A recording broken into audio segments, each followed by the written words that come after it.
आऊज़ुबिल्लाहिमिनश्शैतानिर्रजीम बिस्मिल्लाहिर्रहमानिर्रहीम। Dear students, कैसे हैं आप सब लोग। मैं उम्मीद करता हूं कि आप सब लोग ठीक ठाक होंगे और अपनी लाइफ्स को एंजॉय कर रहे होंगे। डियर स्टूडेंट्स, ये हमारे वीक नंबर 6 का फर्स्ट लेक्चर है और अगर आपको याद हो वीक नंबर 5 में हम लोगों ने यूज़र डिफाइंड फंक्शंस जो थे वो बनाना शुरू किए थे। वीक नंबर 5 का जो सेकंड लास्ट लेक्चर था उसके अंदर हम लोगों ने यूज़र डिफाइंड फंक्शंस बनाए थे मुख्तलिफ़ किस्म के। हमने उसके ऊपर प्रोग्रामिंग एग्जांपल्स देखी थी और हमने ऐसे फंक्शंस बनाए थे जिनको हम कोई आर्ग्यूमेंट पास नहीं कर रहे थे। फिर उसके बाद जो लास्ट लेक्चर था हमारा उसके अंदर हम लोगों ने ऐसे फंक्शंस बनाए थे जिनको हम आर्ग्यूमेंट्स भी पास कर रहे होते थे, यानी कि उनको हम पैरामीटर्स पास कर रहे होते थे। Like we were passing the functions actual parameters, और वो फंक्शन जो है उन वैल्यूज को एक्सेप्ट कर रहा होता था और उनके ऊपर कुछ प्रोसेसिंग कर रहा होता था। आज के लेक्चर के अंदर हम देखेंगे कि क्या कोई फंक्शन वैल्यूज भी रिटर्न कर सकता है।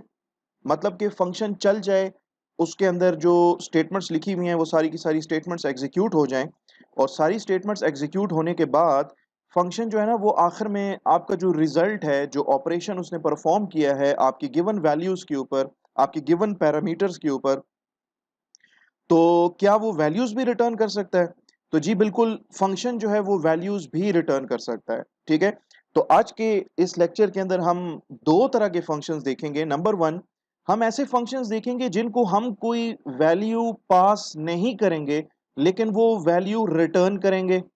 नंबर टू, हम ऐसे फंक्शंस भी देखेंगे, बनाएंगे, जिनको प्रोग्रामर या जिनको आपका मेन फंक्शन जो है वो कॉल करते वक्त उन फंक्शंस को वैल्यूज पास करेगा, उनको वैल्यूज दे देगा कि भाई ये दो वैल्यूज हैं, ये आप ले लो और इनके ऊपर कोई प्रोसेसिंग करो और हमें रिजल्ट जो है वो रिटर्न कर दो, और वो फंक्शन जो है वो एक रिजल्ट जो होगा वो रिटर्न भी करेगा। तो दो किस्म के आज फंक्शंस हम लोग बनाएंगे।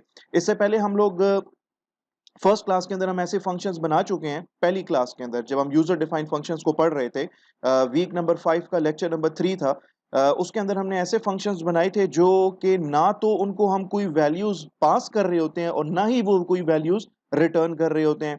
फिर उसके बाद नेक्स्ट लेक्चर के अंदर हमने ऐसे फंक्शंस बनाए थे जो कि जिनको हम वैल्यूज तो पास कर रहे होते हैं, बस वो उन दो वैल्यूज को या तीन वैल्यूज को, वट एवर जितनी भी नंबर ऑफ वैल्यूज हैं, उनको वो लेके और उनके ऊपर प्रोसेसिंग करके और जो भी रिजल्ट होता है वो रिजल्ट अपने फंक्शन की बॉडी के अंदर ही हमें डिस्प्ले करके दे रहे होते थे। तो आज हम देखेंगे नंबर वन, ऐसे फंक्शंस बनाएंगे तीन चार मुख्तलिफ, जिनको हम कोई वैल्यू पास नहीं करेंगे लेकिन वो हमें रिजल्ट रिटर्न करके देंगे। और नंबर टू, फिर उसके बाद हम ऐसे फंक्शंस बनाएंगे जिनको हम वैल्यूज भी पास करेंगे और वो फंक्शंस जो हैं वो हमें रिजल्ट रिटर्न भी करके देंगे। तो लेक्चर स्टार्ट करने से पहले आप लोगों से एक रिक्वेस्ट कि मेरा ये जो चैनल है जिसका नाम है कोड विद फैसल, अगर आप लोगों ने इसको अभी तक सब्सक्राइब नहीं किया हुआ तो काइंडली इसको सब्सक्राइब कर लें। सब्सक्रिप्शन का ये होगा कि जो भी वीडियो फ्यूचर के अंदर अपलोड होगी उसका नोटिफिकेशन आपको थ्रू ईमेल सबसे पहले मिल जाया करेगा। और सेकंडली ये कि सब्सक्रिप्शन से ये होता है कि आप मेरी इन एफर्ट्स को एक तरह से अप्रिशिएट कर रहे होते हैं, जो कि मैं वीडियो लेक्चर को रिकॉर्ड करने से लेके वीडियो लेक्चर को अपलोड करने तक जितने भी बीच में स्टेप्स इन्वॉल्व होते हैं, यू आर नॉट अवेयर कि इसमें कि बहुत ज़्यादा एफर्ट्स लगती हैं, काफ़ी ज़्यादा टाइम इसके अंदर जो है वो दरकार होता है। तो बेसिकली आप सब्सक्राइब कर लें। दूसरा ये कि वीडियो अगर आपको पसंद आए तो वीडियो को लाइक कर सकते हैं, शेयर कर सकते हैं, वीडियो के ऊपर आप कमेंट्स दे सकते हैं, और ऐसे साथियों, दोस्तों, कजन्स, रिलेटिव्स जिनको आप जानते हो, किसी और यूनिवर्सिटी में पढ़ रहे हों, किसी और कॉलेज में पढ़ रहे हों, और उन्होंने भी अगर सी प्लस प्लस का ये बेसिक कोर्स जो है उसमें आप एनरोल्ड हुए हुए हैं अगर, तो आप उनके साथ भी इन वीडियोस को, इन लेक्चर सीरीज को, या पूरे के पूरे इस चैनल का जो लिंक है उसके साथ आप शेयर कर सकते हैं। तो टाइम वेस्ट किए बगैर और चलते हैं और स्टार्ट करते हैं आज का lecture. So let's begin our lecture.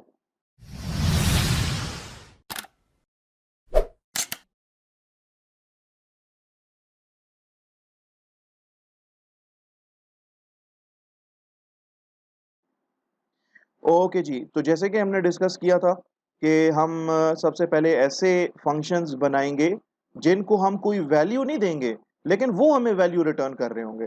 तो मैं यहाँ पे एक नया प्रोजेक्ट बना लेता हूँ। कंसोल एप्लीकेशन है, सी प्लस प्लस की एप्लीकेशन है, इसको मैं नेक्स्ट करता हूँ। एंड द प्रोजेक्ट टाइटल मैं रख देता हूँ, let's suppose functions returning value, ठीक है, 1 फंक्शन, ठीक है। प्रोजेक्ट का टाइटल है फंक्शन रिटर्निंग वैल्यू 1, ठीक है। ये आपकी सोर्सेज का फोल्डर, इसमें मेन डॉट सीपीपी की फाइल है। एज यूजुअल मैं ये जो सी आउट स्टेटमेंट है इसको मैं रिमूव कर लूंगा और मैं अपना एक फंक्शन बनाता हूँ, ठीक है। ये याद रखें कि इस फंक्शन को मैं कोई वैल्यू पास नहीं करूंगा, इसकी आर्ग्यूमेंट्स की लिस्ट एम्प्टी होगी, ठीक है। फंक्शन का नाम है जी सम, इसको मैं कोई आर्ग्यूमेंट पास नहीं करूंगा, तो इसलिए ये जो ब्रैकेट्स लगी है ना, स्मॉल ब्रैकेट्स, ये एम्प्टी होंगी। नंबर 2, मैं चाहता हूं कि ये सम का फंक्शन जब चल जाए तो ये मुझे एक इंटीजर वैल्यू रिटर्न करे, तो इसलिए मैंने सम के फंक्शन से पहले क्या लिखा है, इंटीजर। जब इससे पहले दो लेक्चर सीरीज या दो वीडियो लेक्चर्स के अंदर, लास्ट जो 2 लेक्चर्स थी इस लेक्चर से पहले, उसके अंदर हम लोगों ने जितने भी फंक्शंस बनाए थे वो कोई वैल्यू रिटर्न नहीं कर रहे होते थे, तो हम यहाँ पे लिख देते थे void.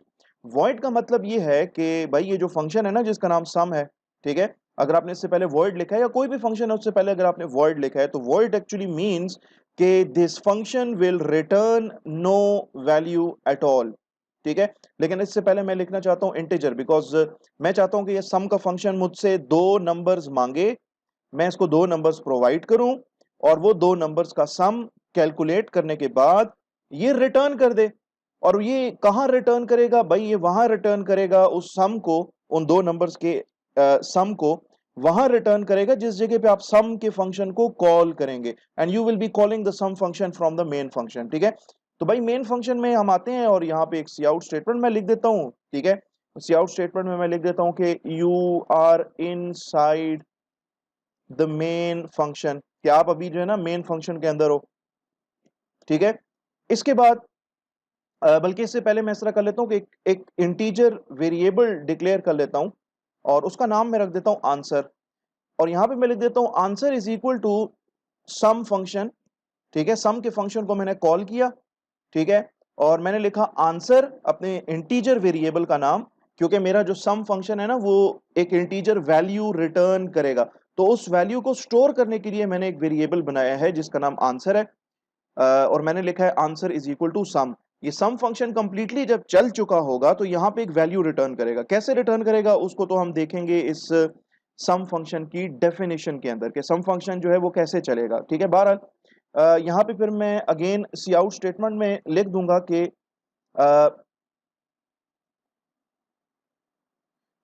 The control is back in the main function, number 1।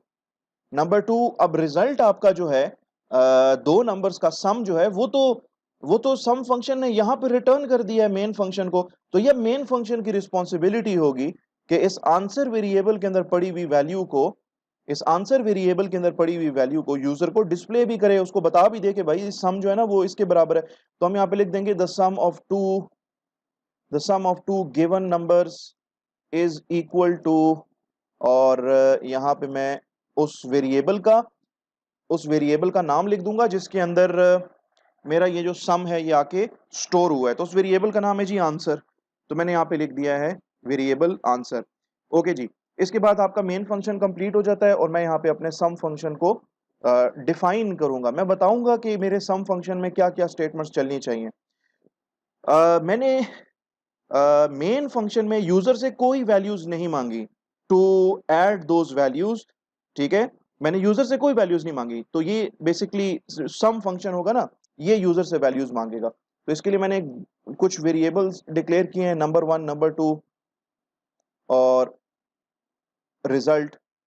C out statement है, सी आउट स्टेटमेंट में मैं लिखूंगा कि एंटर योर फर्स्ट नंबर, मैं यूजर से नंबर मांगूंगा, यूजर जो है वो नंबर इनपुट करेगा और वो नंबर जो है वो नंबर 1 नाम के वेरिएबल के अंदर स्टोर हो जाएगा।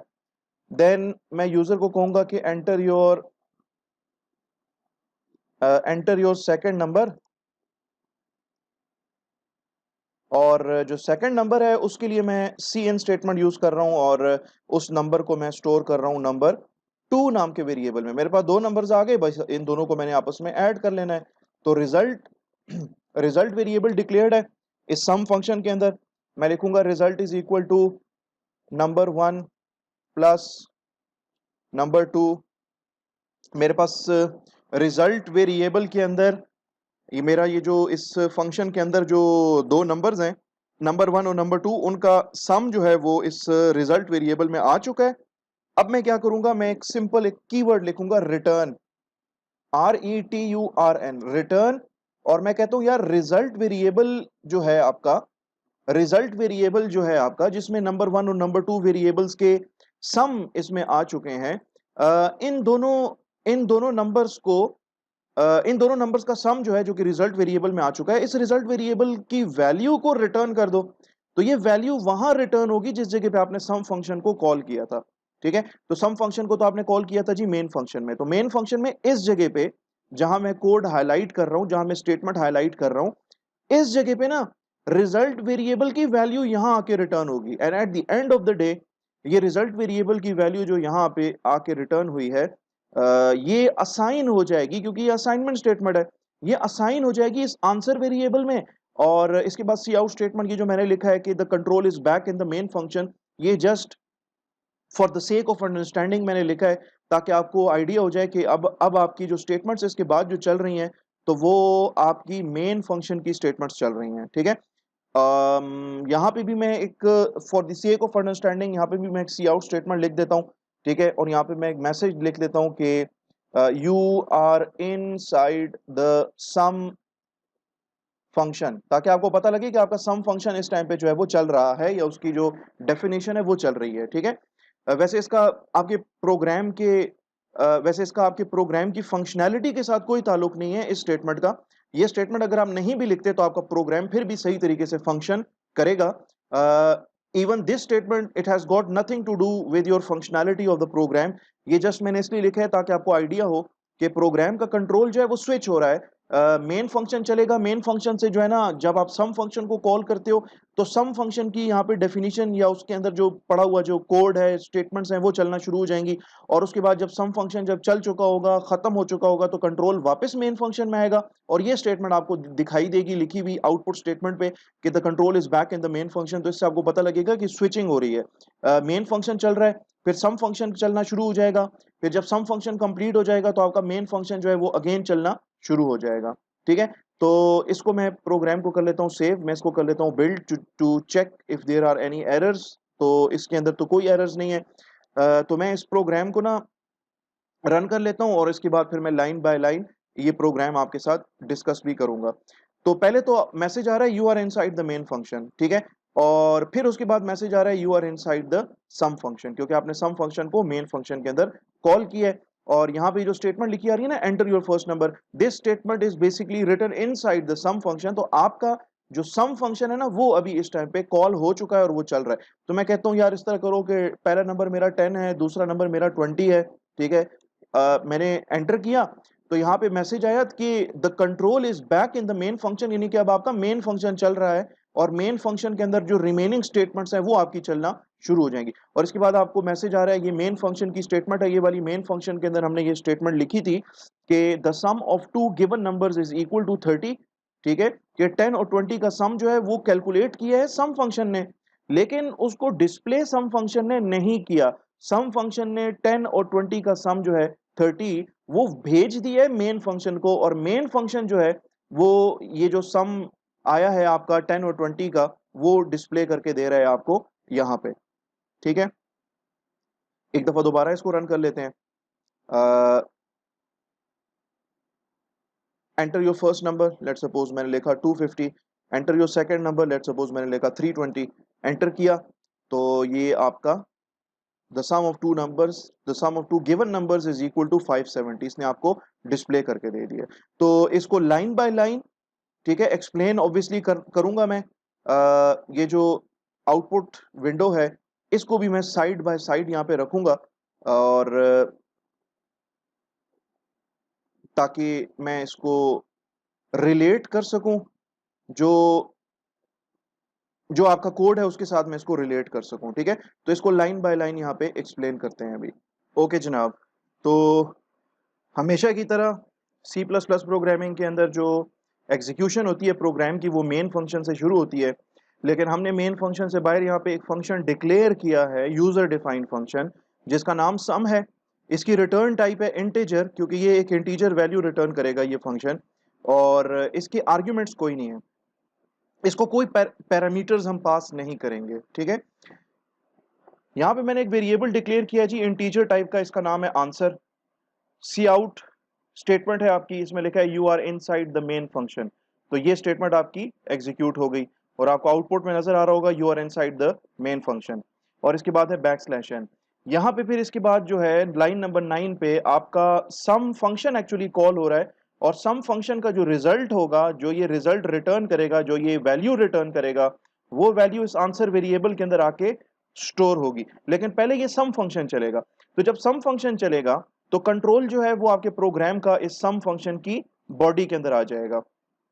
आपका मेन फंक्शन जो है वो रुक जाएगा, बाकी की इसकी जो स्टेटमेंट्स हैं वो उस वक्त तक नहीं चलेंगी जब तक कि आपका ये सम फंक्शन कंप्लीट नहीं हो जाता। तो यहाँ पे सम फंक्शन को अगर आप देखें तो सम फंक्शन में जब कंट्रोल आएगा तो इसमें 3 वेरिएबल्स डिक्लेयर्ड हैं इंटीजर टाइप के, नंबर 1, नंबर 2, रिजल्ट। इसके बाद इसकी सी आउट स्टेटमेंट है जिसमें लिखा आ रहा होगा आपको कि you are inside the sum function. ठीक है, तो ये आपको मैसेज आ रहा होगा, यहाँ पे नजर आ रहा होगा you are inside the sum function. ठीक है, इसका मतलब है कि भाई वेरीफाई हो गया कि यार स्विचिंग हो रही है, मेन फंक्शन अब रुक गया है और आपका जो सम नाम का जो फंक्शन है वो चलना शुरू हो गया। और सम फंक्शन में फिर मजीद आगे लिखा है सी आउट स्टेटमेंट है, इसमें लिखा है एंटर योर फर्स्ट नंबर। ठीक है, so this is the visual output. ठीक है, एंटर योर फर्स्ट नंबर। और इसके बाद सी इन स्टेटमेंट है, और आप जो भी वैल्यू इनपुट करोगे, मैंने 250 इनपुट किया है तो ये 250 वैल्यू जो है वो नंबर 1 वेरिएबल के अंदर जाके स्टोर हो जाएगी। फिर इसके बाद नेक्स्ट स्टेटमेंट है C out statement, enter your second number. तो आपको ये लिखा हुआ नजर आ रहा होगा एंटर योर सेकंड नंबर, और इसके बाद जो भी आप वैल्यू इनपुट करोगे वो इस नंबर 2 नाम के वेरिएबल में जाके स्टोर हो जाएगी। तो मैंने 320 एंटर किया तो ये 320 जो है वो नंबर 2 नाम के वेरिएबल के अंदर स्टोर हो जाएगी। फिर इसके बाद यहाँ पे स्टेटमेंट लिखी है result is equal to number 1 plus number 2। Number 1 में क्या पड़ा है 250, नंबर 2 में क्या पड़ा है 320, इनका आपस में जो सम होगा वो 570, और 570 कहां आके स्टोर होगा इस रिजल्ट वेरिएबल में। और इस रिजल्ट वेरिएबल के साथ करना क्या है, इस रिजल्ट वेरिएबल के साथ करना यह है कि रिजल्ट वेरिएबल के अंदर जो वैल्यू पड़ी है 570 ना, उसको रिटर्न करना है। तो रिटर्न स्टेटमेंट क्या करता है, ये जो कीवर्ड है रिटर्न, ये क्या करेगा कि रिजल्ट वेरिएबल में पड़ी हुई वैल्यू जो है ना 570, उसको ले जाके, ठीक है, अब तो इसके बाद आपका सम फंक्शन तो कंप्लीट हो गया, मजीद तो इसमें और कोई स्टेटमेंट है नहीं, तो उस वैल्यू को ले जाके यहां पे लाके रिटर्न करा देगा इस जगह पे जहां पे मैंने कोड को जहां पे मैंने हाईलाइट किया। और फिर उसके बाद वो जो 570 वैल्यू है वो असाइन हो जाएगी, वो कॉपी हो जाएगी आपके इस आंसर वेरिएबल में जो कि आपने मेन फंक्शन के अंदर डिक्लेयर किया हुआ है। तो आंसर वेरिएबल में आ गया 570। 570 क्या है, उन दो नंबर्स का सम है जो कि आपने सम वेरिएबल में यूजर से लिए और उनको आपने ऐड किया और उसके रिजल्ट को, उसके आंसर को आपने रिटर्न करा दिया। तो रिटर्न यहां पे 570 रिटर्न होगा और ये आंसर वेरिएबल में आके वैल्यू जाके स्टोर हो जाएगी। आंसर वेरिएबल की वैल्यू 570 हो जाएगी अगर आपके नंबर 1 में 250 है और नंबर 2 में 320 है। ठीक है, फिर इसके बाद जो है आपके आंसर वेरिएबल के अंदर वैल्यू आ जाएगी और 570, और ये सी आउट स्टेटमेंट चलेगा आपका। इसमें लिखा हुआ आएगा आपको कि the control is back in the main function. तो ये आपको नजर आ रहा होगा लिखा हुआ कि the control is back in the main function which proves कि आपका मेन फंक्शन जो है वो रुक गया था चलना और अब वो दोबारा चलना शुरू हो गया है, उसके अंदर वाकई में कंट्रोल वापस आ चुका है। और इसके बाद नेक्स्ट जो सी आउट स्टेटमेंट है आपके सामने, ये आपकी इस मेन फंक्शन की लास्ट सी आउट स्टेटमेंट है, आउटपुट स्टेटमेंट है।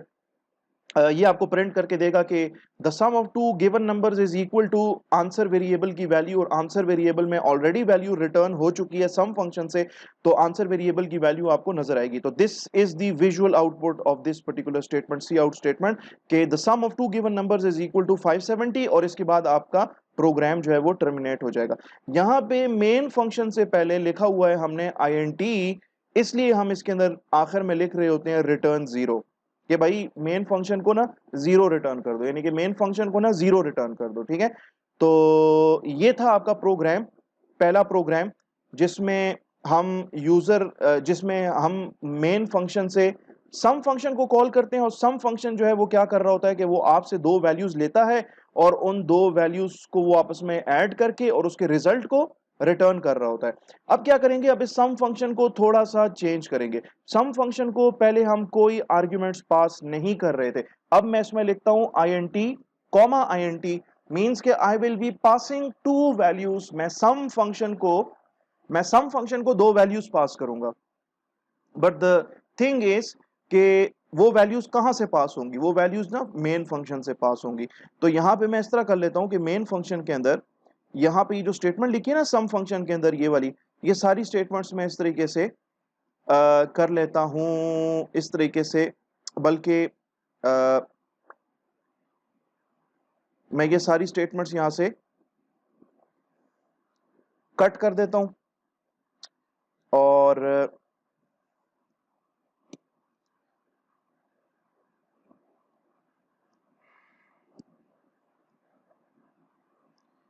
इस स्टेटमेंट को मैं यहां से कट करके सम फंक्शन में लेके लेके चला जाता हूं। पहला नंबर लेगा, दूसरा नंबर लेगा, और ये जो स्टेटमेंट है इसको भी मैं यहाँ से हटा देता हूँ, एंड रिजल्ट रिटर्न ये भी हट हट जाएगा यहाँ से।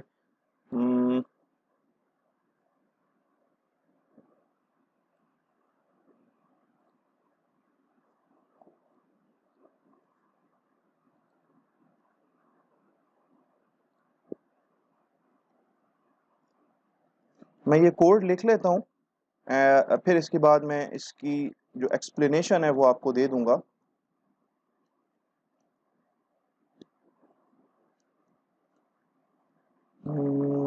इज आंसर,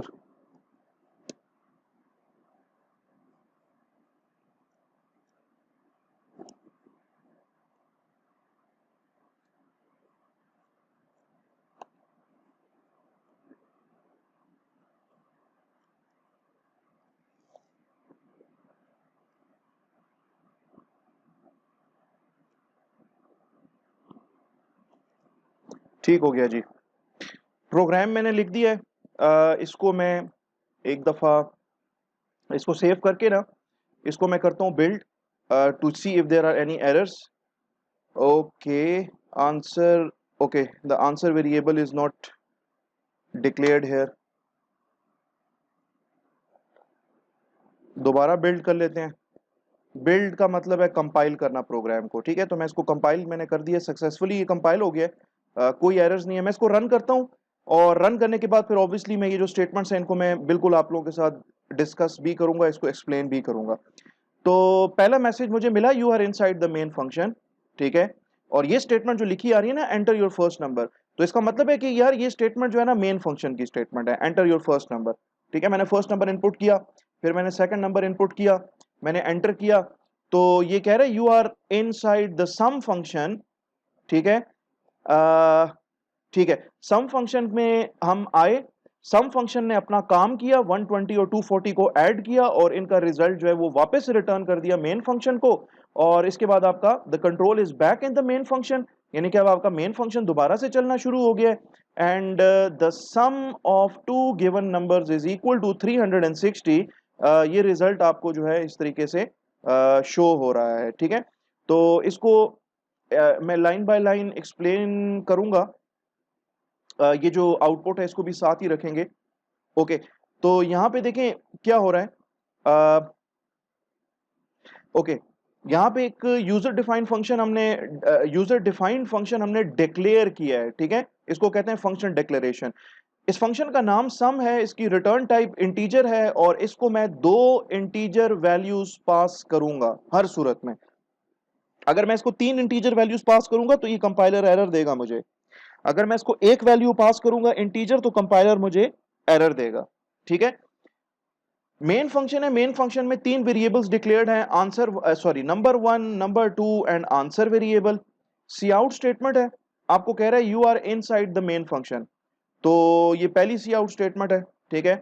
और इसमें लिखा आ रहा होगा आपको, इसका विजुअल आउटपुट ये आपके सामने है, you are inside the main function. उसके बाद नेक्स्ट लाइन पे ही आपसे कहेगा कि एंटर योर फर्स्ट नंबर, तो ये देखें एंटर योर फर्स्ट नंबर लिखा हुआ आ गया। इसके बाद सी इन स्टेटमेंट है और आप जो भी वैल्यू एंटर करोगे वो नंबर वन नामी वेरिएबल में जाके स्टोर हो जाएगी। तो नंबर वन वेरिएबल के अंदर 120 जाके स्टोर हो गया। लेट्स सपोज मैंने 120 इनपुट किया था। देन इसके बाद एंटर योर सेकंड नंबर। ठीक है, तो ये देखिए लिखा हुआ आ रहा है आपको इसका visual output, enter your second number. और इसके बाद सी इन स्टेटमेंट है, इनपुट स्टेटमेंट है। ये क्या करेगा, ये नंबर टू वेरिएबल के अंदर जो है आपका इनपुट स्टोर कर देगा। आपने अगर 240 इनपुट किया है तो ये आपके नंबर टू वेरिएबल में 240 स्टोर कर देगा। अच्छा, दो नंबर्स मेरे पास आ गए हैं। अब मैं क्या करूंगा कि अब मैं अपने सम फंक्शन को कॉल करूंगा। ये आपको सम फंक्शन नजर आ रहा होगा। सम फंक्शन को मैं कॉल करूंगा और उसको मैं कहूंगा कि यार नंबर वन वेरिएबल में पड़ी हुई वैल्यू 120 और नंबर टू वेरिएबल में पड़ी हुई वैल्यू 240, ये आपके हवाले।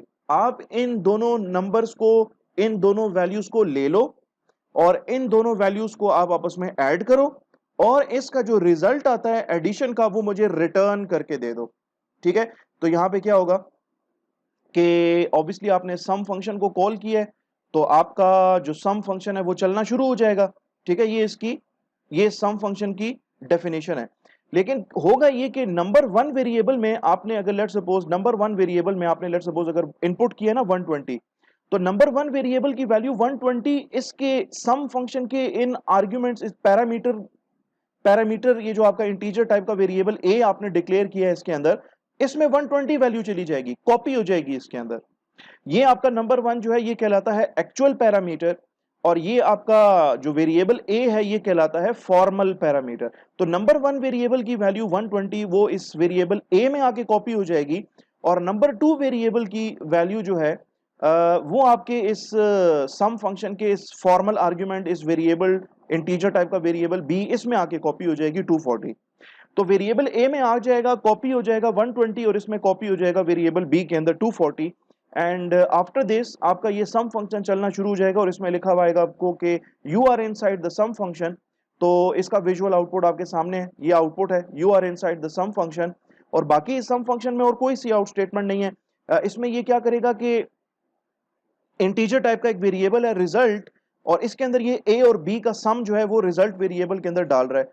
तो ए में नंबर वन वेरिएबल की वैल्यू आई है, वेरिएबल बी में नंबर टू वेरिएबल की वैल्यू आई है, इनका सम हुआ है कैलकुलेट और इसका सम जो है वो रिजल्ट नाम के वेरिएबल में जाके स्टोर हो गया और हमने आखिर में कहा यार रिटर्न कर दो, ये रिजल्ट वेरिएबल की जो वैल्यू है ना इसको रिटर्न कर दो। तो ये रिजल्ट वेरिएबल की वैल्यू जो है ना वो कहाँ रिटर्न होगी, वो यहाँ पे आके रिटर्न होगी जिस जगह पे आपने सम फंक्शन को कॉल किया था। And you had called the sum function from the main function. तो मेन फंक्शन यहाँ पे रुक गया था जब सम फंक्शन चल रहा था ना, तो आपका मेन फंक्शन यहाँ पे रुक गया था। अब सम फंक्शन कंप्लीट हो चुका है, इसने रिजल्ट वेरिएबल की वैल्यू जो कि ए और बी का सम है वो इसने यहाँ पे रिटर्न कर दिया है। एंड नाउ दैट सम अगर आपके नंबर वन में 120 है, नंबर टू में 240 है, तो सम जो है वो 360 होगा। वो 360 इसने आंसर वेरिएबल के अंदर उठा के ना कॉपी कर दिया है, असाइन कर दिया है, इसके हवाले कर दिया है। तो आंसर वेरिएबल में 360 आ जाएगा।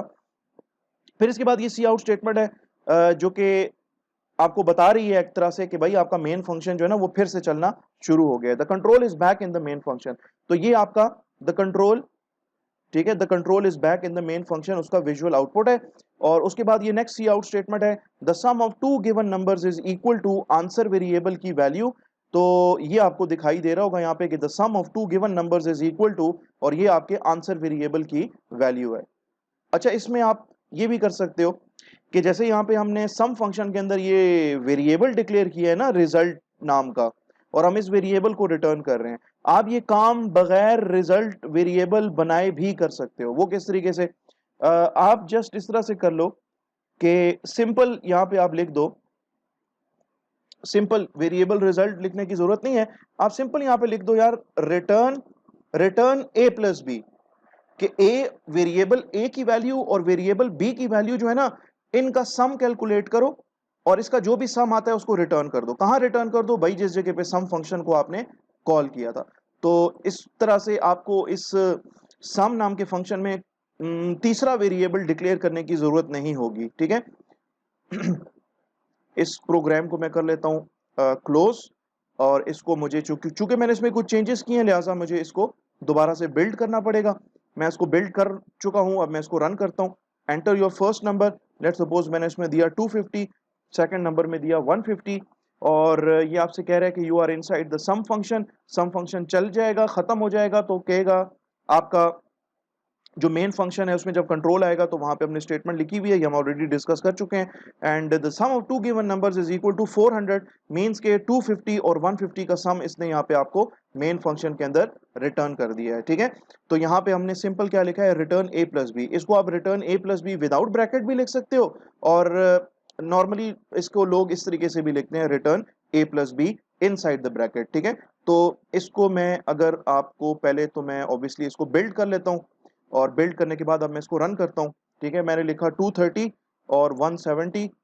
ठीक है, तो इनका सम जो है वो 400 ही आता है, 230 और 170 का, तो 400 मुझे डिस्प्ले करके दे रहा है। तो हम लोगों ने सम नाम का फंक्शन देखा, और पहले हमने ऐसा सम फंक्शन बनाया जिसको हम कोई आर्ग्यूमेंट पास नहीं कर रहे थे, and it was returning me N integer value. ठीक है, और फिर उसके बाद मैंने ये वाला प्रोग्राम लिखा जिसमें मैं सम फंक्शन बना रहा हूं, इसकी रिटर्न वैल्यू भी है, रिटर्न टाइप भी है इसकी, एंड इसको मैं दो वैल्यूज भी पास कर रहा होता हूं। ठीक है, तो आई होप कि ये कॉन्सेप्ट जो है ये आपको समझ आया होगा। इसकी मजीद एग्जांपल्स देखते हैं, और इसके मजीद एग्जांपल्स देखते हैं ताकि आपका ये जो कॉन्सेप्ट है ये बिल्कुल क्लियर हो जाए। तो मजीद एग्जांपल्स के अंदर भी हम इसी तरह से करेंगे कि हम एक फंक्शन बनाएंगे, उस फंक्शन वो फंक्शन जो है वो रिटर्न कर रही होगी वैल्यू, बट पहले हम उसको किसी किस्म की कोई पैरामीटर्स, कोई वैल्यूज हम उसको पास नहीं करेंगे, और फिर उसके बाद हम उसको प्रोग्राम चेंज करेंगे और हम उसके अंदर वैल्यूज भी पास करेंगे, और वो वैल्यू या वो जो रिजल्ट होगा उसको रिटर्न भी करके देगा मुझे। तो इसको मैं कर लेता हूं क्लोज, और मैं नया प्रोजेक्ट बना लेता हूं। मैं नए प्रोजेक्ट में आता हूं, और कंसोल एप्लीकेशन है, सी प्लस प्लस का प्रोग्राम है, एंड इस प्रोजेक्ट का टाइटल जो है वो मैं रख देता हूं, फंक्शन रिटर्निंग वैल्यू टू। इसके सोर्सेस फोल्डर में और इसमें जो मेन सीपीपी फाइल है मैं उसके अंदर चला जाता हूं, और यहाँ पे मैं अपना फंक्शन जो है उसको डिक्लेयर करता हूं। ठीक है, मैं इसका नाम रख देता हूं void फैक्टोरियल, बल्कि ये जो है मुझे एक अनसाइंड इंटीजर रिटर्न करेगा, क्योंकि फैक्टोरियल जो है वो हमेशा अनसाइंड ही होता है और मैं इसको कोई भी आर्ग्यूमेंट पास नहीं करूंगा। मेन फंक्शन के अंदर मैं क्या करूंगा कि एक वेरिएबल बना लूंगा फैक्ट के नाम से, और इस वेरिएबल को जो है मैं फिलहाल तो इनिशियलाइज नहीं करता। सी आउट स्टेटमेंट है, और सी आउट स्टेटमेंट के अंदर मैं लिख देता हूं कि I am inside the main function.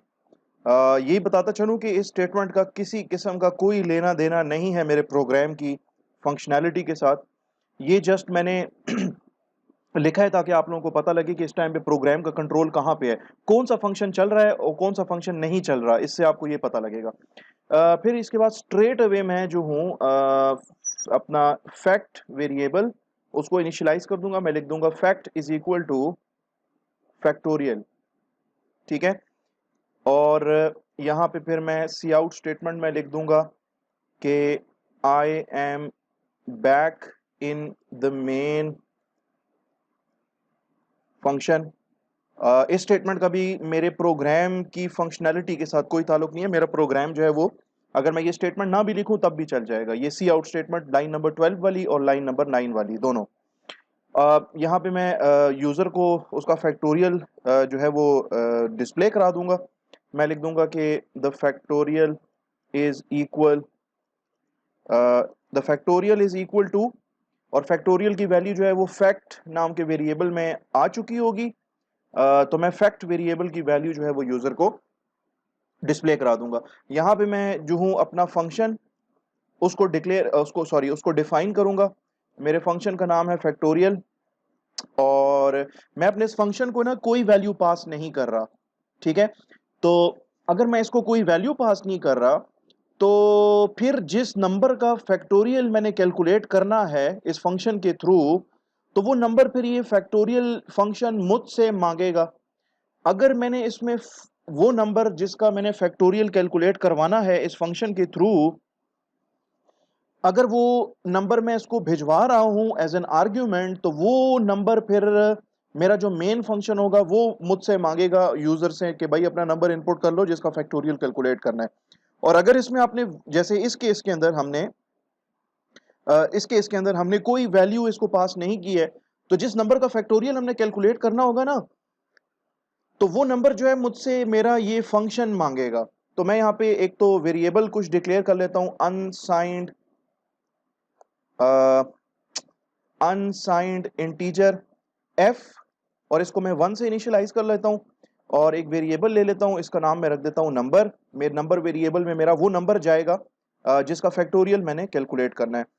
Then मैं यहाँ पे एक मैसेज दे दूंगा कि I am inside the factorial function, ताकि यूजर को, अब ताकि आप लोगों को पता लगे कि प्रोग्राम का कंट्रोल इस जगह पे कहाँ पे है। वैसे अगर ये स्टेटमेंट मैं ना भी लिखूं तो मेरा प्रोग्राम जो है वो फिर भी चल जाएगा। और फैक्टोरियल कैलकुलेट करने के लिए हम फॉर लूप लगा लेते हैं। For integer i is equal to 1, i is less than number variable and i plus plus. और इसके अंदर हम क्या करेंगे कि हमने जो इस फैक्टोरियल नाम के फंक्शन के अंदर जो वेरिएबल डिक्लेयर किया है f, हम इसको इनिशियलाइज करेंगे f is equal to f multiplied by number, बल्कि f is equal to f multiplied by i। तो आपके पास फैक्टोरियल कैलकुलेट हो जाएगा। और फॉर लूप से बाहर जो है मैं लिख देता हूं रिटर्न f, के f की वैल्यू को रिटर्न कर दो। वेरिएबल f के अंदर फैक्टोरियल आके स्टोर हुआ होगा, और इसकी वैल्यू को मैं कहता हूं कि बिल्कुल लास्ट में मैं ये रिटर्न स्टेटमेंट लिखूंगा, क्योंकि आपका फंक्शन जो है फैक्टोरियल वो एक unsigned unsigned integer value return करेगा। तो रिटर्न स्टेटमेंट जो है वो आपने बिल्कुल लास्ट में लिखनी होगी, और यहाँ पे आपने लाजमी तौर पे वो ही वेरिएबल लिखना होगा रिटर्न करवा रहे हैं आप जिसकी वैल्यू, कि उसकी डेटा टाइप जो है ना वो अनसाइंड इंटीजर ही होनी चाहिए। क्योंकि आपने यहाँ पे कहा हुआ है कि यार आपका ये जो फंक्शन है ना फैक्टोरियल फंक्शन, ये अनसाइंड इंटीजर रिटर्न करेगा। तो ये जो वेरिएबल रिटर्न कर रहा है जिसके अंदर वैल्यू पड़ी है, तो this variable should be of type unsigned integer. तो मेरा प्रोग्राम जो है वो कंप्लीट हो चुका है, और मैं इसको जो है सेव कर लेता हूँ। उसके बाद मैं इसको बिल्ड कर लेता हूँ to check if there are any errors और नॉट। तो एरर्स कोई नहीं है इसमें, और यहाँ पे मैं इस प्रोग्राम को रन कर दूंगा।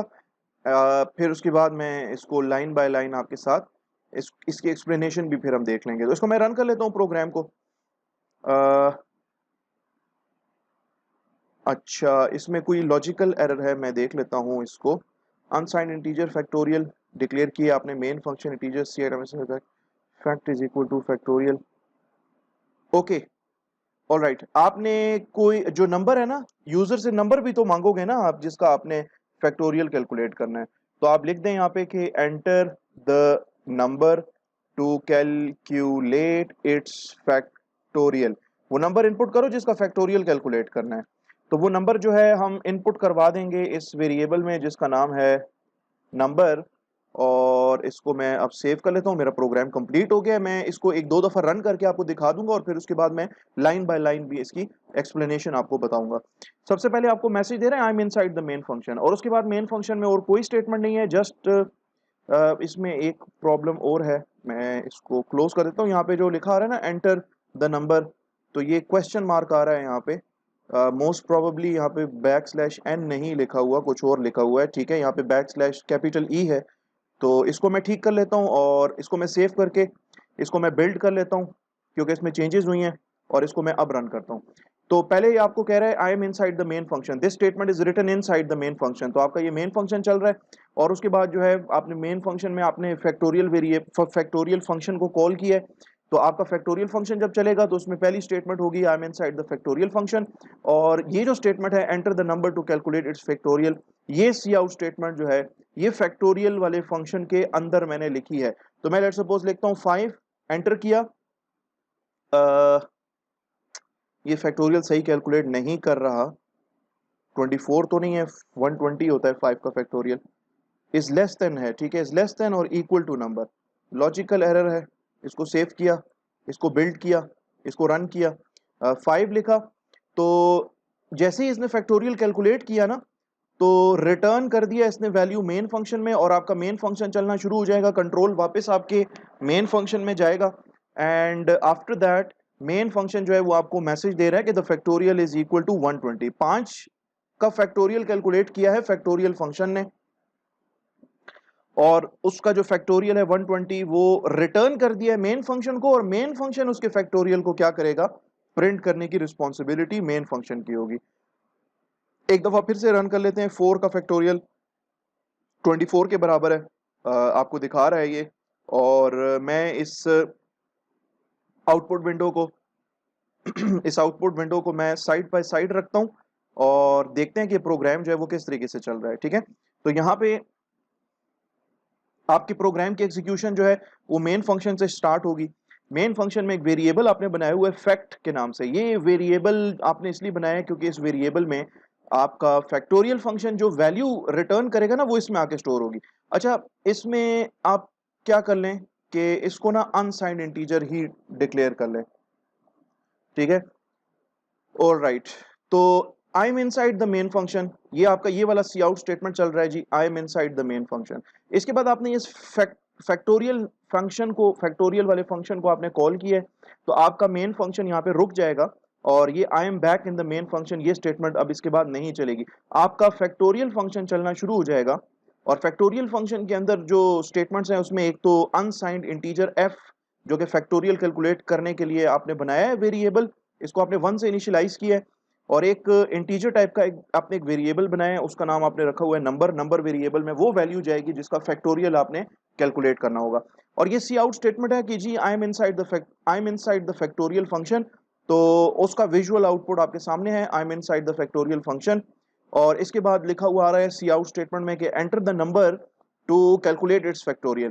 तो ये आपका फैक्टोरियल फंक्शन के अंदर ये आपका आउटपुट है, enter the number two calculate its factorial. आपने 4 इनपुट किया, तो 4 जो है ना वो आपने इनपुट किया, तो 4 जो है ना वो नंबर वेरिएबल के अंदर चला जाएगा। और इसके बाद ये फॉर लूप लगी हुई है, ये क्या करेगी कि आपके इस 4 का फैक्टोरियल कैलकुलेट करेगी। वो कैसे कैलकुलेट करेगी उसको भी देख लेते हैं। इनिशियली वेरिएबल आई में 1 पड़ा होगा, नंबर नाम के वेरिएबल के अंदर 4 पड़ा होगा, और एफ वेरिएबल जो है जिसमें फैक्टोरियल आके स्टोर होगा उसके अंदर 1 वैल्यू पड़ी होगी। तो for integer I is equal to 1, तो आई में 1 चला जाएगा। आई इज लेस देन और इक्वल टू नंबर, नंबर में 4 है, तो चूंकि लूप की कंडीशन ट्रू है लिहाजा ये स्टेटमेंट आपकी एग्जीक्यूट होगी कि एफ की वैल्यू आई की वैल्यू को आपस में मल्टीप्लाई करो और रिजल्ट को एफ में स्टोर करो। भाई एफ में भी 1 है, आई में भी 1 है, रिजल्ट इसका 1 आएगा और ये एफ वेरिएबल में जाके स्टोर हो जाएगा। एफ में पहले ही 1 है इसलिए कोई फर्क नहीं पड़ने लगा। इसके बाद आई प्लस प्लस स्टेटमेंट एग्जीक्यूट होगी और वेरिएबल आई की वैल्यू जो है वो बढ़ के 2 हो जाएगी। फिर इसके बाद यहाँ पे फॉर लूप की कंडीशन चेक होगी कि आई इज लेस देन और इक्वल टू नंबर, आई में 2 है, नंबर में 4 है, द कंडीशन इज ट्रू, तो आपकी ये स्टेटमेंट फिर से एग्जीक्यूट होगी। वेरिएबल एफ की वैल्यू 1 है ना इसमें, और वेरिएबल आई की वैल्यू 2 आपस में मल्टीप्लाई होंगी और रिजल्ट वेरिएबल एफ में जाके स्टोर हो जाएगा। तो वेरिएबल एफ की वैल्यू जो है वो चेंज हो जाएगी, उसकी वैल्यू जो है वो 2 हो जाएगी। फिर इसके बाद वेरिएबल आई की वैल्यू बढ़ेगी और आई की वैल्यू बढ़ के 3 हो जाएगी, और यहाँ पे कंडीशन चेक होगी आई इज लेस देन और इक्वल टू नंबर, आई में 3 है, नंबर में 4 है, द कंडीशन इज ट्रू, लिहाजा ये स्टेटमेंट आपकी फिर से एग्जीक्यूट होगी। वेरिएबल एफ में पड़ा है 2, आई में पड़ा है 3, तो 3 into 2 is 6 and the result will be stored in variable F. इसके बाद फॉर लूप में और कोई स्टेटमेंट है नहीं, इसलिए आपका फॉर लूप का काउंटर जो है वो इंक्रीमेंट कर जाएगा और वेरिएबल आई की वैल्यू जो है वो 4 हो जाएगी। फिर यहाँ पे कंडीशन चेक होगी कि यार देखो आई इज लेस देन और equal to number variables value, तो आई में भी 4 है, नंबर में भी 4 है, लेस देन नंबर तो नहीं है लेकिन इक्वल टू नंबर जरूर है, तो लिहाजा ये स्टेटमेंट आपकी फिर से चलेगी क्योंकि आपकी लूप की कंडीशन जो है वो ट्रू हो गई है। F is equal to F into I, F में पड़ा है 6, आई में पड़ा है जी 4, तो 6 into 4 is 24 and the result will be stored in variable F. तो वेरिएबल एफ की वैल्यू जो है वो चेंज होके 24 हो जाएगी। इसके बाद आई प्लस प्लस की स्टेटमेंट चलेगी और वेरिएबल आई की वैल्यू जो है वो बढ़ के 4 से हो जाएगी 5। यहाँ पे कंडीशन चेक होगी आई इज लेस देन और इक्वल टू नंबर, तो आई में 5 है, नंबर में 4 है, आई की वैल्यू 5 है, नंबर की वैल्यू 4 है, तो 5 जो है it is neither less than 4 and it is nor equal to 4, तो आपकी ये कंडीशन जो है फॉर लूप की फॉल्स हो जाती है और आपका फॉर लूप जो है यहाँ पे नहीं चलेगा। और यहाँ पे हम कह रहे हैं यार रिटर्न कर दो, एफ वेरिएबल की वैल्यू रिटर्न कर दो।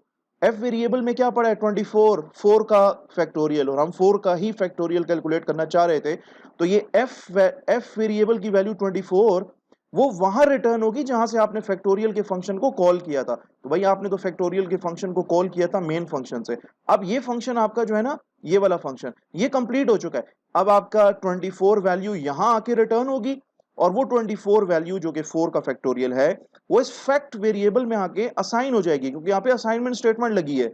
तो फैक्ट वेरिएबल में वैल्यू आ गई है जी 24, और इसके बाद ये सी आउट स्टेटमेंट आपकी चलेगी कि I am back in the main function. ठीक है, यहां पे मैं दिखा देता हूं आपको, आई am back in the main function, ये स्टेटमेंट चली।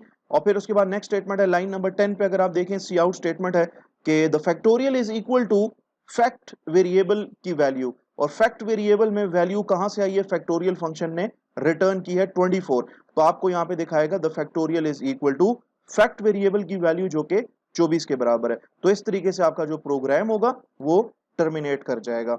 तो प्रीवियस प्रोग्राम्स की तरह अब मैं इसको भी थोड़ा सा चेंज करूंगा, क्योंकि मैं ये चाह रहा था कि पहले तो मैं ये आपको दिखाना चाह रहा था कि यार फैक्टोरियल जो फंक्शन है ना, अ, उसको हम पहले वैल्यू पास, या उसको हम पहले आर्ग्यूमेंट्स पास नहीं करेंगे। अगर आप उसको आर्ग्यूमेंट्स पास नहीं कर रहे, या उसको आप अगर वो नंबर पास नहीं कर रहे जिसका फैक्टोरियल आपने कैलकुलेट करना है, तो फिर ये फैक्टोरियल फंक्शन की रिस्पॉन्सिबिलिटी होगी कि वो यूजर से नंबर मांगे।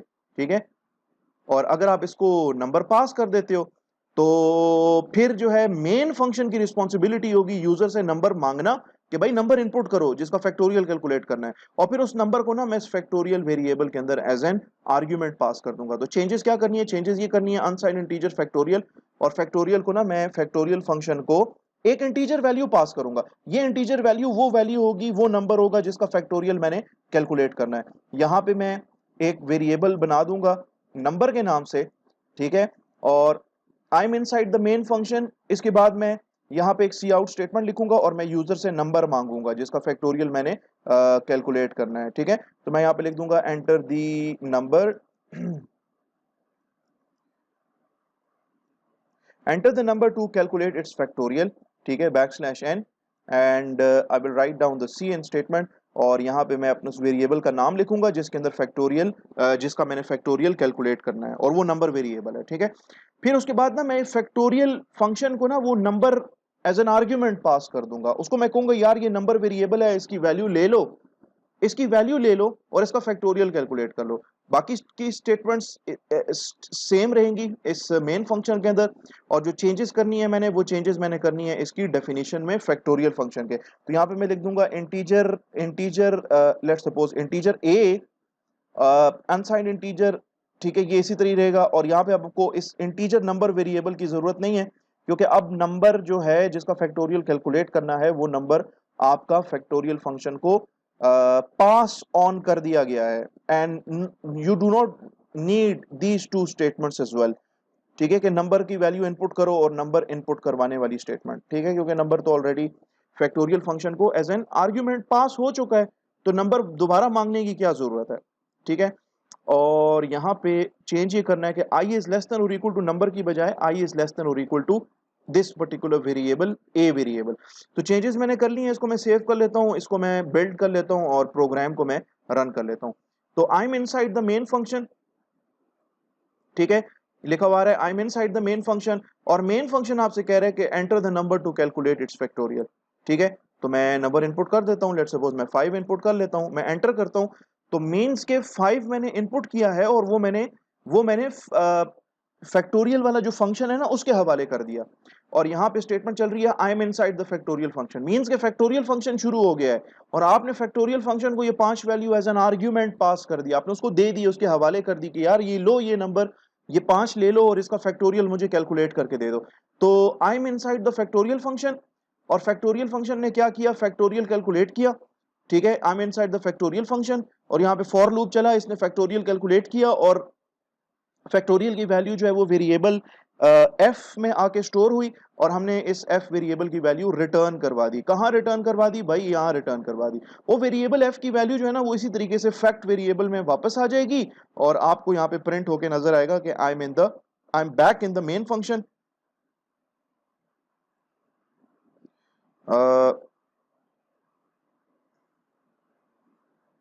यहाँ पे आपको लिखा हुआ नजर आ रहा होगा I am back in the main function, और मेन फंक्शन आपसे कह रहा है कि the factorial is equal to 120। ठीक है, तो यहां से आपने क्या किया कि प्रोग्राम हम देख लेते हैं इसको एक नजर। I mean side the main function आपको पहले प्रिंट होगा और उसके बाद जो है वो मेन फंक्शन आपसे कह रहा है कि enter the number two calculate its factorial, और जो नंबर आप इनपुट कर रहे हो वो इस नंबर नाम के वेरिएबल में जाके स्टोर हो जाएगा। और यहाँ पे आप जो है लिख रहे हो फैक्ट, आपके इस मेन फंक्शन का ये वेरिएबल है fact is equal two factorial number, और फैक्टोरियल फंक्शन को आप कॉल कर रहे हो और फैक्टोरियल फंक्शन को आप ये number variable as an argument pass कर रहे हो। नंबर वेरिएबल में लेट्स सपोज अगर आपने 5 इनपुट किया है ना, तो आप ये कह रहे हो कि यार फैक्टोरियल फंक्शन को कॉल करो और उसको ये नंबर वेरिएबल में पड़ी हुई वैल्यू जो कि 5 है वो इसके हवाले कर दो, तो आपका फैक्टोरियल फंक्शन शुरू होगा। और ये फैक्टोरियल फंक्शन की डेफिनेशन है, इसकी डेफिनेशन शुरू हो जाएगी।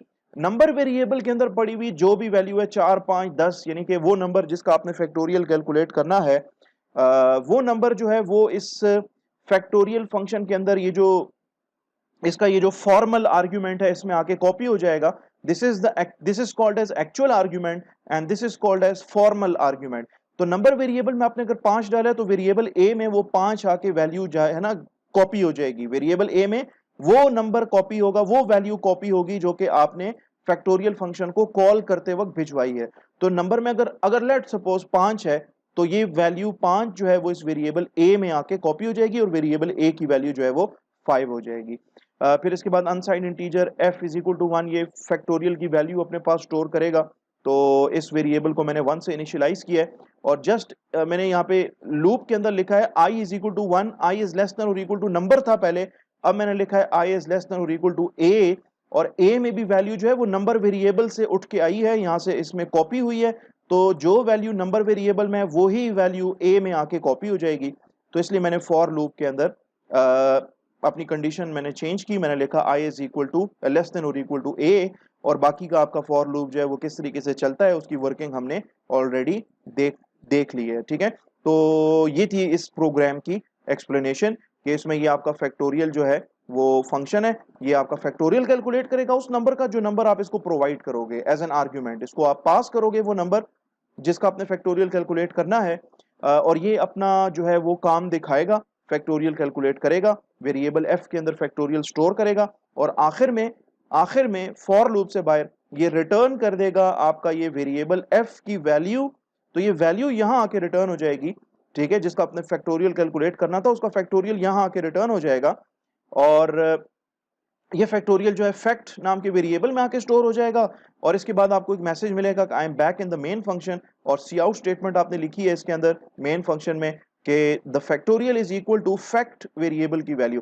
5 का फैक्टोरियल 120 होता है, 120 ये रिटर्न कर देगा और ये 120 इस फैक्ट वेरिएबल में आके स्टोर हो जाएगी वैल्यू, और इस तरीके से आपको 5 का फैक्टोरियल जो है वो ये प्रोग्राम जो है वो डिस्प्ले कर देगा। तो आई बिलीव के ये प्रोग्राम जो है आपको समझ आ गया होगा अच्छे तरीके से। ओके जनाब, अब यहाँ पे छोटे छोटे कुछ कॉन्सेप्ट्स हैं उनको जरा डिस्कस कर लेते हैं। जैसे लेट सपोज कि ये मेरा जो मेन फंक्शन है, मेरा ये मेन फंक्शन है, इस मेन फंक्शन में अगर आप देखें ना तो मैंने 2 वेरिएबल्स डिक्लेयर किए हैं, एक का नाम है फैक्ट और एक का नाम है नंबर। ये जो 2 वेरिएबल्स हैं ना they are not accessible inside the factorial function, and similarly जो आपके फैक्टोरियल फंक्शन के अंदर जो वेरिएबल्स हैं जैसे आपका वेरिएबल एफ है या वेरिएबल ए है, इनकी वैल्यूज मेन फंक्शन के अंदर एक्सेसिबल नहीं है। किस तरीके से, यानी कि मैं क्या कहना चाह रहा हूं, मैं अगर यहां पे लेट सपोज मेन फंक्शन में लिखता हूं सी आउट और यहां पे मैं लिखता हूं लेट सपोज के the value stored in variable F is, मैं वेरिएबल एफ की वैल्यू दिखाना चाहता हूं, लेकिन ये जो वेरिएबल एफ है ये आपके इस मेन फंक्शन में कहीं पर भी डिक्लेयर्ड नहीं है। It is declared inside this factorial function इसमें डिक्लेयर है, तो मैं फैक्टोरियल फंक्शन का वेरिएबल f जो है उसकी वैल्यू यहां पे नहीं एक्सेस कर सकता। ठीक है, मैं अगर इसको सेव कर लूं और इसको मैं जब बिल्ड करूंगा तो ये मुझे सिंटेक्स एरर दे रहा है, मुझे कह रहा है कि मुझे ये एरर दे रहा है। ठीक है, और एरर एक्चुअली क्या है वो देखने के लिए मैं व्यू मेन्यू में जाऊंगा और इसमें लॉग्स का ऑप्शन है, मैं इसको क्लिक करूंगा, मेरे पास यहाँ पे एक विंडो सी ओपन हो जाएगी। मैं इस विंडो को जरा ड्रैग कर लेता हूँ ऊपर की तरफ देखने के लिए कि क्या है। एरर है कि भाई f वेरिएबल f की बात हो रही है कि f was not declared in this scope। Basically इसका मतलब ये है कि स्कोप का मतलब ये है कि ये जो मेन फंक्शन है ना इसका अपना एक स्कोप है। ये स्कोप शुरू होता है लाइन नंबर 5 से, इस ओपनिंग करली ब्रेसेस से, और लाइन नंबर 16 पे इसका स्कोप आके खत्म हो जाता है विद दिस एंडिंग करली ब्रेसेस। तो ये इसका कह रहा है कि यार इस स्कोप के अंदर यानी कि लाइन नंबर 5 से लेकर लाइन नंबर 16 तक आपने कहीं पर भी इस वेरिएबल f को डिक्लेयर ही नहीं किया हुआ। ठीक है ना, तो आप इस वेरिएबल f को यूज नहीं कर सकते, ना इसकी वैल्यू आप रीड कर सकते हैं, ना ही आप इसके अंदर वैल्यू को राइट कर सकते हैं। सिमिलरली इसमें एक और वेरिएबल है आपके इस फैक्टोरियल फंक्शन के अंदर जो कि वेरिएबल a है। तो अगर मैं उसको एक्सेस करना चाहूं, ठीक है, वेरिएबल लेट सपोज मैं प्रिंट करना चाहूं कि the value stored in variable a is, और यहां पे मैं वेरिएबल a लिख दूं, तो सेम वही मुझे एरर आएगा। पहले मैं इसको कर लेता हूं सॉरी, पहले मैं इसको कर लेता हूं सेव और इसको मैं कर लेता हूं बिल्ड। तो यहां पे ये एरर मैसेज आया है कि भाई a is not declared in this scope. a exist ही नहीं कर रहा ना, मेन फंक्शन में तो है ही नहीं। तो a तो आपका जो है वो फैक्टोरियल फंक्शन के अंदर है और उसका उसका एक फॉर्मल आर्ग्यूमेंट है, तो इस तरीके से ये मुझे एरर देगा। सिमिलरली फैक्टोरियल फंक्शन के अंदर अगर मैं जाऊं और यहां पे मैं अगर लिख दूं सी आउट, और यहां पे मैं अगर लिख दूं कि the value stored in variable let suppose fact is, fact variable की वैल्यू जो है ना वो मैं फैक्ट वेरिएबल की वैल्यू जो है ना वो मैं डिस्प्ले करना चाहता हूं। अब आप देखो इसका स्कोप जो है फैक्टोरियल फंक्शन का स्कोप यहां से शुरू होता है, यहां पे आके खत्म हो जाता है। भाई फैक्टोरियल फंक्शन के अंदर आपने कोई फैक्ट नाम का वेरिएबल डिक्लेयर किया है? आपने तो नहीं डिक्लेयर किया। ठीक है, तो ये फैक्ट तो डिक्लेयर हुआ है मेन फंक्शन के स्कोप के अंदर। तो मेन फंक्शन के variables are not accessible in any other user defined function like the factorial function. तो मैं इसको अगर बिल्ड करता हूं तो ये मुझे यहां पे एरर दे देगा। सिमिलरली मेन फंक्शन में एक और वेरिएबल है नंबर के नाम से, तो वो अगर मैं यहां पे एक्सेस करना चाहूं तो मुझे यहां पे एरर मिलेगा, क्योंकि नंबर नाम का वेरिएबल मैंने इस स्कोप के अंदर डिक्लेयर ही नहीं किया हुआ। ठीक है जी। अच्छा, तो मेरा ख्याल है कि आज की क्लास के लिए इतना काफ़ी है। आई बिलीव कि जो कॉन्सेप्ट्स हमने डिस्कस किए हैं ये कॉन्सेप्ट्स आपको समझ आए होंगे। ठीक है, मैं अगर इस स्टेटमेंट को हटा देता हूँ दोबारा बिल्ड करता हूँ तो मेरा एरर जो है वो ख़त्म हो जाएगा। ठीक है ना, तो इसी उम्मीद के साथ कि आप लोगों ने मेरा चैनल जो है उसको सब्सक्राइब किया होगा। अगर सब्सक्राइब नहीं किया हुआ तो रिक्वेस्ट है आपसे कि काइंडली इस चैनल को सब्सक्राइब कर लें, और इस वीडियो को आप लाइक कर सकते हैं, करना चाहते हैं तो लाइक कर लें, शेयर करना चाहते हैं शेयर कर लें इसको, इस पे कमेंट्स देना चाहें आप कमेंट्स दे सकते हैं। मिलते हैं नेक्स्ट वीडियो के अंदर, तब तक आप अपना ढेर सारा ख्याल रखें। Take care of yourselves. अल्लाह हाफिज़ जी।